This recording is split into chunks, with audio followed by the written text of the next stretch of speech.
కొట్టించుకున్నారు. అక్కడ కొట్టించుకుని అప్పటికే ఈ మధ్యమత్తులో ఉండడం, బయలుదేరడం సుమారు 2-2:30 ప్రాంతంలో వీళ్ళు బయలుదేరడం. ఇంకా వీళ్ళు కంప్లీట్గా నిద్రమత్తులో ఉన్నారు, ప్లస్ దట్టు మధ్యమత్తులో ఉన్నారనమాట.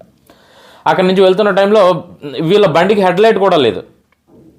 సో అందులోనే వీళ్ళు 60-70 స్పీడ్లో వెళ్తున్నారు. సో యాక్చువల్గా ఏంటంటే ఈ వెళ్తూ బైక్ వర్షం ఒకటి పడుతుందనమాట.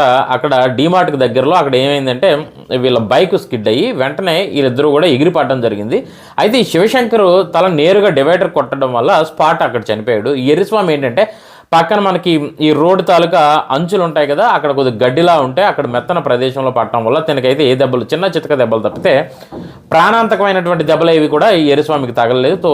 తను బతికి బయటపడడం అయితే జరిగింది. వెంటనే శివశంకర్ దగ్గరికి వెళ్ళాడు, లేపడానికి ప్రయత్నించాడు, అన్నీ చేశాడు. కానీ శివశంకర్ లేచే పరిస్థితి లేదు. మొత్తం చెక్ చేస్తే తను చనిపోయాడు, తలది పగిలి తను వెంటనే చనిపోయాడు అనమాట.